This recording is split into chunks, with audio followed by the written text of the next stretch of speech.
Good afternoon everyone. Book keeping and accountancy में हमने जितना भी कोर्स अभी तक किया है वो आपके रजिस्टर में आप कंप्लीट लिख लें। जितने सवाल हैं उन सवालों को भी पूरा कर लें। जितने चैप्टर हमारे कंप्लीट हो चुके हैं आप उन चैप्टरों को देखिए कि कौन कौन से चैप्टर हमारे कंप्लीट हुए। Chapter first introduction to accounting, second fundamental accounting assumption, accounting principle and accounting standard. ये दोनों चैप्टर पूरे थ्योरी के चैप्टर हैं। इसमें हम पूरा इंट्रोडक्शन देते हैं, पूरी अकाउंटिंग क्यों की जाती है, उनकी क्या मान्यताएं हैं, क्या प्रिंसिपल्स हैं, ये सब इसमें बताया गया है। Third chapter recording business transaction, business transaction को किस प्रकार हम रिकॉर्ड करते हैं या बुक ऑफ अकाउंट में लिखते हैं। Fourth chapter journal, book of original record. इसमें सबसे पहले जब हम एंट्री करते हैं जो भी ट्रांजैक्शन होता है तो जिस बुक में उसकी एंट्री की जाती है वो जर्नल कहलाती है। चैप्टर फिफ्थ सब्साइडरी बुक्स और सब डिवीजन ऑफ जर्नल, जिसमें हम अलग अलग जितने भी हमारे जैसे क्रेडिट सेल्स है, क्रेडिट परचेस है, उनके रिटर्न्स हैं, तो उसकी जो बुक्स प्रिपेयर की जाती है वह सब सब्साइडरी बुक्स में आती है।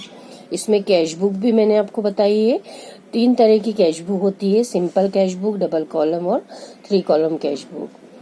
6 चैप्टर है लेजर, जो हमने जर्नल में एंट्रीज की है उनको जब एक अलग अलग एक ऐसी बुक जिसमें हम उसमें हर पेज पे एक अलग अलग अकाउंट को ओपन करते हैं और जर्नल की सहायता से ही इसमें पोस्टिंग भी की जाती है और इंडिविजुअल अलग अलग एक एक अकाउंट भी प्रिपेयर किया जा सकता है।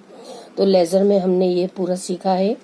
7 chapter bank reconciliation statement, bank समाधान विवरण, एक ऐसा विवरण, एक ऐसा स्टेटमेंट जो कि बैंक और जो 3 कॉलम कैश बुक होती है उन दोनों के बैलेंसेस के जो डिफरेंस होते हैं उन डिफरेंस को क्यों ये डिफरेंस आया है इनके कारणों को जाना जाता है और उनके कारणों का पता लग जाता है तो उन सभी कारणों को दूर करने के लिए एक स्टेटमेंट प्रिपेयर किया जाता है।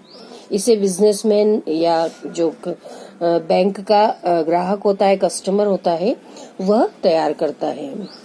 8 चैप्टर ट्रायल बैलेंस हमने देखा है। इस चैप्टर में जो लेजर में जितने भी अकाउंट्स हमने ओपन किए हैं उनमें जितने भी उनके बैलेंसेस हैं उन बैलेंसेस को एक लिस्ट के रूप में जब लिखा जाता है तो वह भी एक स्टेटमेंट के रूप में ही रहेगा। तो ट्रायल बैलेंस भी एक स्टेटमेंट होता है या लिस्ट ऑफ अकाउंट होती है जिसमें कि दोनों ही डेबिट और क्रेडिट साइड का टोटल इक्वल आना चाहिए। इसके भी हमने सवाल किए हैं। 9 chapter errors and their rectification, त्रुटियां और उनके सुधार। इसमें जो भी गलतियां रह जाती है फाइनेंशियल हमारे स्टेटमेंट में उन्हें हम सुधारते हैं और जब उन्हें सुधार लिया जाता है तो जो एक नया अकाउंट सस्पेंस अकाउंट ओपन होता है सुधार के बाद वह अकाउंट अपने आप क्लोज हो जाता है। तो इसमें भी हमने सारे सवाल किए हैं और दोनों ही तरह की single side error and double side error को देखा है। चैप्टर 10 जो है bill of exchange and promissory note, विनिमय पत्र और प्रोमिसरी नोट, यह हमने अभी स्किप किया है क्योंकि यह आपके कोर्स में से हटाया गया है। चैप्टर 11 डेप्रिसिएशन जो भी हमारा कंटिन्यू है।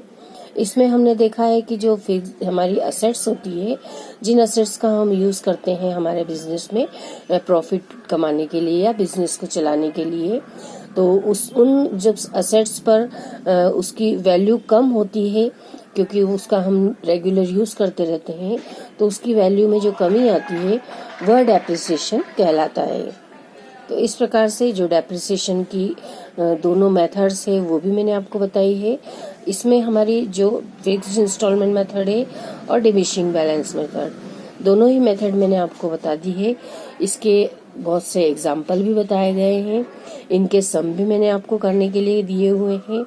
आपके मैक्सिमम सम इसके हो गए होंगे, आप मुझे अपडेट देते रहिए कितने सम आपके हो चुके हैं और कौन से सम में आपको कौन सी मेथड में प्रॉब्लम आई है ताकि मैं आपकी प्रॉब्लम को सॉल्व कर पाऊँ। तो आपकी ओर से रिस्पॉन्स आना चाहिए तभी मैं आपके जो प्रॉब्लम्स आई है उनको सॉल्व कर सकते हैं। कर सकती हूँ। इसीलिए आप अलर्ट रहिए, आप वीडियोस रेगुलर देखते रहिए और जो भी आपको समस्याएं आती है उससे मुझे आप उसको मुझे नॉलेज में डालिए या मुझे बताइए। तो इसी डेप्रिसिएशन की जो कुछ सम और हम देखते हैं, जो कि सेकंड टाइप की मेथड मतलब रिड्यूसिंग बैलेंस मेथड या डिमिनिशिंग बैलेंस मेथड के सम हैं। डिमिनिशिंग बैलेंस मेथड का हम मीनिंग देख चुके हैं, उसमें ये फॉर्मूला भी बताया गया था कि किस प्रकार से हम डेप्रिसिएशन की कैलकुलेशन करते हैं। इसके बाद इसके कैरेक्टरिस्टिक्स देखे थे, merits and demerits of diminishing balance method. इसके बाद मैंने आपको एक बहुत ही इम्पोर्टेंट एक पॉइंट बताया था जिसमें पर एनम का यूज किया जाता है। जब परसेंटेज दिया हो डेप्रिसिएशन की अमाउंट के साथ में कि हम किस रेट से डेप्रिसिएशन कैलकुलेट करें, तो उस रेट के साथ में यदि पर एनम वर्ड दिया होता है तो उसका सीधा सा अर्थ यही होता है कि जब हम मशीनरी को परचेस करते हैं तब से ही हम उसका डेप्रिसिएशन भी कैलकुलेशन करेंगे।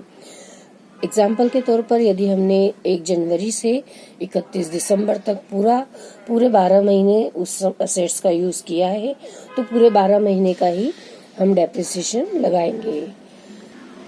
और यदि हमने डेप्रिसिएशन 6 महीने का लगाया है क्योंकि हमने 1 जुलाई को मशीन खरीदी है तो हम उसके कैलकुलेशन में 6/12 करते हैं क्योंकि हमने उसका मशीन का यूज 6 महीने किया है। हमने 1 जुलाई को यदि परचेस किए और 31 दिसंबर को हम हमारे अकाउंट को क्लोज करते हैं तो उसमें हम 6 महीने का ही डेप्रिसिएशन लगाएंगे। इसी प्रकार यदि हमने मार्च में उसे खरीदा है किसी भी असेट्स को तो मार्च से लेकर 31 दिसंबर तक 9 महीने होते हैं तो 9/12 करके और इस प्रकार से हमें उसका डेप्रिसिएशन कैलकुलेट करना है। तो पर एनम वर्ड यदि दिया हो तो हमें यह ध्यान रखना है कि जितने समय हमने उस असेट्स का यूज किया है उतने ही समय का डेप्रिसिएशन भी लगेगा। और यदि पर एनम क्लॉज नहीं दिया हो तो हमें खरीदते समय जब हम मशीन को परचेस करते हैं तब हम उस मशीन पर या उस असेट्स पर पूरे वर्ष का डेप्रिसिएशन लगाएंगे, चाहे वो हमने 3 महीने या 6 महीने बाद ही परचेस किया हो। और जब उसे सेल किया जाता है, जब उसे हम बेचेंगे तो कोई डेप्रिसिएशन उस पर नहीं लगेगा। इस पॉइंट को या इस कंसेप्ट को मैंने आपको मेरी प्रीवियस वीडियो में समझाया था। उसमें यदि आपको और समझना है तो आप उस वीडियो को देख करके और इसको और क्लियर कर सकते हैं।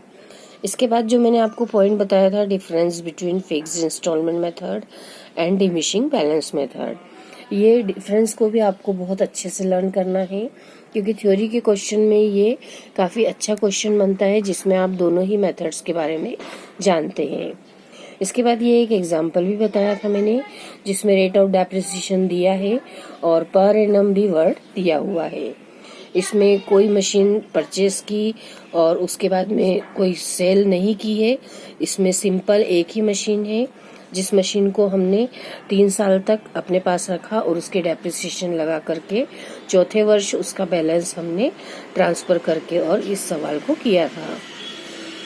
इसमें हमने डेप्रिसिएशन अकाउंट भी बनाया था जिसमें पर ईयर हम उस डेप्रिसिएशन की अमाउंट को transfer profit and loss account में कर देते हैं।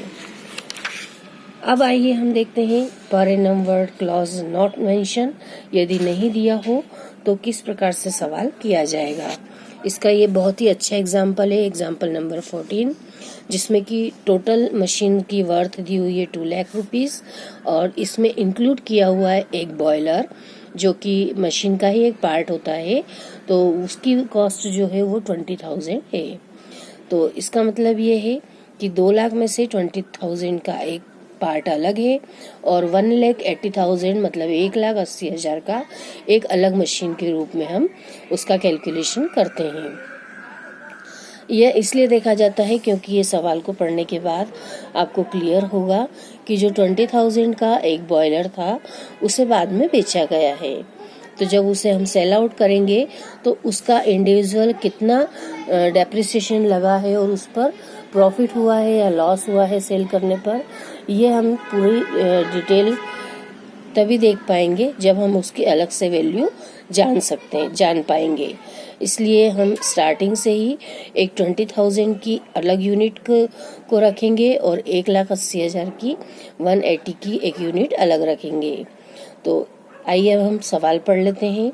A firm has purchased machinery worth ₹2 lakh rupees, including a boiler worth ₹20,000. Depreciation has been written off and credited to the machinery account on reducing balance method for the last 4 years at the rate of 10%.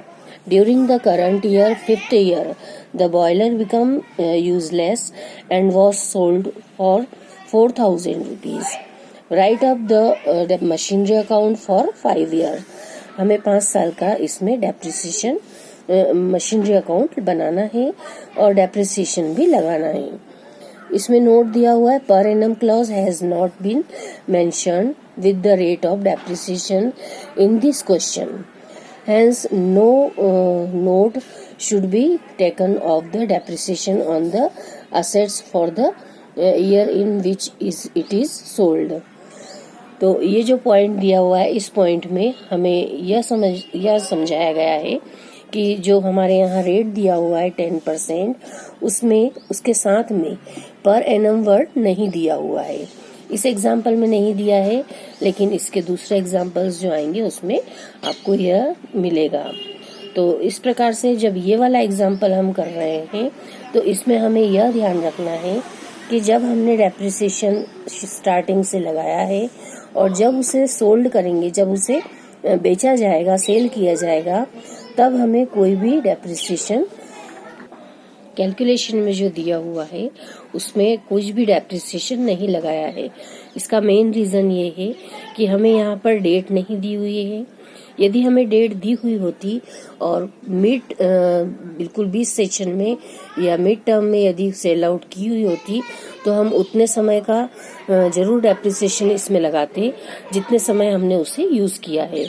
लेकिन यहाँ पर हमें per annum word नहीं दिया हुआ है, तो हमें यह ध्यान रखना है कि यदि हमें पर एनम वर्ड नहीं दिया हो तो हमें डेप्रिसिएशन उतने ही समय का लगाना है। जब हम परचेस करते हैं तो पूरे वर्ष का डेप्रिसिएशन लगाना है और जब सेल आउट करते हैं तो कुछ भी डेप्रिसिएशन नहीं लगेगा। तो ये आप विशेष रूप से ध्यान रखिए। 2 पॉइंट हमेशा आपको याद रखना है। 10% या जितना भी परसेंटेज दिया हो उसके साथ में यदि पर ईयर वर्ड है, प्रति वर्ष शब्द है, सालाना शब्द है या फिर वार्षिक एनुअल वर्ड दिया हुआ हो, तो उसमें हमें जब हम बिजनेस में किसी भी असेट्स को लेकर आते हैं तो उसका जितने समय यूज कर रहे हैं उतने समय का ही डेप्रिसिएशन लगेगा। और यदि यह वर्ड नहीं दिया हो तो हमें जब हम परचेस कर रहे हैं तो फुल ईयर का लगेगा और जब सेल करेंगे तो कुछ भी डेप्रिसिएशन नहीं लगेगा। तो इस बात को ध्यान रखते हुए हमने इस सवाल में जो इसकी कैलकुलेशन की है 5th ईयर में, वो आप ध्यान से देखेंगे। तो स्टार्टिंग से इस हम सम को देख लेते हैं। सबसे पहले फर्स्ट ईयर में हमने 2 लाख की जो असेट्स लगाई है, जो मशीनरी लगाई है, उसको हमने यहाँ पे 2 लाख रुपए लिखा है। फिर उसका जो डेप्रिसिएशन लगाया है पहले ही साल का, तो 10% से स्ट्रेट 20,000 लगा है और उससे जब हमने डेप्रिसिएशन को कम किया तो बची हुई जो अमाउंट है वो 1,80,000 आई है। ये 1,80,000 जब हम नेक्स्ट ईयर ट्रांसफर करेंगे तो नेक्स्ट ईयर फिर फुल ईयर हम इसका डेप्रिसिएशन लगाएंगे बाय डेप्रिसिएशन 1,80,000 मतलब 18,000। यह हम डेप्रिसिएशन लगा रहे हैं बैलेंस मेथड से, मतलब डिमिसिंग या रेड्यूसिंग बैलेंस मेथड से। इसलिए इसमें 18,000 हमने जो 1,80,000 बची है उस पर ही 10% डेप्रिसिएशन लगाया है। अब 1,80,000 में से जब हम माइनस करेंगे 80,000 तो जो बची हुई वैल्यू है 1,62,000, इसे हम बैलेंस के रूप में लिखेंगे सेकेंड ईयर का। इसके बाद जो 180 हमने दोनों ही तरफ एक जैसी अमाउंट लिख करके और 2 लाइन खींचकर हम इस साल को भी इस साल के टोटल को भी क्लोज कर देते हैं। फिर इस बैलेंस को ट्रांसफर करते हैं थर्ड ईयर 1,62,000। इसमें जो थर्ड ईयर फिर हमने 10% से डेप्रिसिएशन लगाया है तो 16,200 रुपीज़ ये बैलेंस निकाला वापस से 1,45,800। मतलब 162 में से ये 16,200 रुपये 16,200 रुपीज़ माइनस किए हैं। थर्ड ईयर के एंड में 1,45,800 को फिर फोर्थ ईयर में ट्रांसफ़र किया। फिर फोर्थ ईयर फुल ईयर में हमने डेप्रिसिएशन लगाया 10% से 14,580 14,580। इतना डेप्रिसिएशन लगाने के बाद जब इसे हमने इस मशीन की वैल्यू में से कम किया तो इसका जो बैलेंस है 1,31,220। इस बैलेंस को फिर फिफ्थ ईयर हमने ट्रांसफ़र किया। अब ये जो हमने ट्रांसफ़र किया है 1,31,220 ये दोनों ही मशीनों का मतलब 1,80,000 और 20,000 दोनों का जो टोटल होता है उसका ही 10% हमने यहाँ पर निकाल करके अब तक हमने डेप्रिसिएशन इसका लगाया है। अब फिफ्थ ईयर में हमें क्या करना है, हमने एक मशीन को जो कि 20,000 की थी उसमें एक जो बॉयलर था, मशीन अकाउंट पूरा है पूरा 2 लाख का, उसमें से जो बॉयलर है 20,000 का उसे हमने सेल आउट किया है। उसे जो बेचा है तो 4,000 रुपीज़ में बेचा है। तो इसकी कैलकुलेशन हम पहले देख लेते हैं। जो हमने कैलकुलेशन किया है उसमें फर्स्ट ईयर हमने 2,000 रुपये पहले इसका डेप्रिसिएशन लगाया था। तो जो फर्स्ट ईयर डेप्रिसिएशन था वो 2,000 आया था। ये 2,000 कैसे निकला है आपको ये पता होना चाहिए, क्योंकि जो हम मशीन सेल आउट कर रहे हैं वो 20,000 की है, जो बॉयलर है जिसे बॉयलर कहा गया है। तो 20,000 के बॉयलर पे जो 10% डेप्रिसिएशन आया वो 2,000 आया। मतलब फर्स्ट ईयर जो डेप्रिसिएशन लगा है वो 2,000, सेकेंड ईयर जो लगा है वो 1,800 थर्ड ईयर जो डेप्रिसिएशन लगा है वो 1,620 और जो फोर्थ ईयर लगा है वो 1,458। इस प्रकार से ये जो चारों वर्ष हैं इन 4 ईयर का डेप्रिसिएशन की जो टोटल अमाउंट है वो आएगी 6,878, जो कि हम 20,000 में से माइनस करेंगे। जब इसमें से ये माइनस किया जाएगा तो जो बैलेंस बचेगा वो 13,122 रुपीज़ बचा है। यह बैलेंस जो है ये हमारे 20,000 जो बॉयलर है उसका है, क्योंकि ये 20,000 बॉयलर का हमने 4 साल का 4 ईयर का डेप्रिसिएशन इसमें से माइनस किया। अब ये जो अमाउंट बची है 13,122, इतनी इसकी वैल्यू बच गई है बॉयलर की फिफ्थ ईयर में। इसे अब बेचा जाएगा 4,000 में। 4,000 हमें इसके कैश के रूप में मिल चुके हैं। तो अब जब हम इसकी वैल्यू जितनी बची थी उसमें से 4,000 माइनस करेंगे तो 9,122 रुपीज़ अमाउंट इसका डिफरेंस का अमाउंट आएगा, जो कि एक लॉस के रूप में हमें यहाँ पर दिखाई दे रहा है।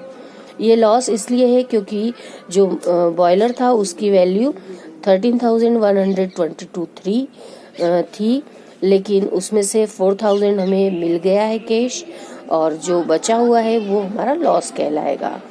तो इस लॉस को हम लिखते हैं हमारे मशीन अकाउंट में। पहले तो 4,000 हमें कैश मिल गया वो लिखेंगे और फिर प्रॉफिट एंड लॉस में जाएगा 9,122 रुपीज़। इस प्रकार से 4,000 एंड 9,122 रुपीज़ दोनों को यदि हम प्लस करते हैं तो 13,122 रुपीज़ आ जाता है, जो कि इस मशीन की या इस बॉयलर की अब वैल्यू बची है। तो इस प्रकार से ये जो 20,000 का बॉयलर था उसका यहाँ पे पूरा हिसाब हो गया, जिसमें कि हमने 4,000 तो प्राप्त कर लिए और 9,122 को हमने P&L में डाल दिया। अब जो हमारे पास बचा है वो बचा है 1,80,000 की मशीनरी। उसका जो डेप्रिसिएशन है वो यहाँ पर हम देखेंगे कि 1,80,000 की अब वैल्यू बची है 1,18,100 रुपीज़, क्योंकि हम एक एक ज़ीरो कम करते जा रहे हैं। यहाँ पर हमने जो डेप्रिसिएशन लगाया है ये 10% लगाया है, तो इसका जो 10% आया है वो 11,810 रुपीज़ है। तो इस डेप्रिसिएशन को हम माइनस कर देते हैं 1,18,100 में से, तो जो बैलेंस बचता है 1,06,288 रुपीज़ बैलेंस इसका बचेगा। ये सिर्फ एक ही मशीन है जिसका कि बैलेंस यहाँ पर बच रहा है। बी जो बॉयलर था उसका हमने ऊपर ही हिसाब पूरा कर दिया है। तो इस तरह से ये जो बैलेंस बचा है 5th ईयर में उसे हम ट्रांसफ़र कर देंगे। 4th ईयर में जो बैलेंस बचा है उसे 5th ईयर में ट्रांसफ़र करके और फिर इस सवाल को हम पूरे को बंद कर देंगे। ये सवाल में हमने 6th ईयर तक इसलिए लिखा है क्योंकि इसमें हमें 5 ईयर का ही जो मशीनरी अकाउंट है वो प्रिपेयर करना था। तो इस तरह से आपको यह ध्यान रखना है कि 5th ईयर तक तो हमें पूरा कैलकुलेशन करना है और 6th ईयर में उस बैलेंस को ट्रांसफ़र करके और फिर सवाल को पूरा करना है। इसकी कैलकुलेशन को भी आप ध्यान से देख लीजिए। जो हमने यहाँ पे 1st year, 2nd year, 3rd year और 4th ईयर में जितने भी डेप्रिसिएशन लगाए हैं, ये डेप्रिसिएशन हमारे सिर्फ उस सेकंड पार्ट या 20,000 के बॉयलर के हैं, जो कि हमने स्टार्टिंग से ही अलग कर दिया है 20,000 वाला बॉयलर। तो इस कैलकुलेशन को आप विशेष रूप से समझ लेंगे अच्छे से, क्योंकि इसी प्रकार के सवाल है वो आगे आपको करना है। और यदि आप इस सवाल को अच्छे से समझ गए हैं तो इसमें यदि आपको डिजिट चेंज कर दी जाए तो आप इस सवाल को जो प्रोसेस है उस प्रोसेस को समझ करके और इसके आगे के सवालों को भी कर सकते हैं। तो इसके आगे के सवाल मैं अब आपको करने के लिए दे रही हूँ, जो कि पीछे दिए हुए हैं। डिमिनिशिंग बैलेंस मेथड के सम है, उसमें इसी तरह का एक सवाल है जिसको आपको अब सॉल्व करना है।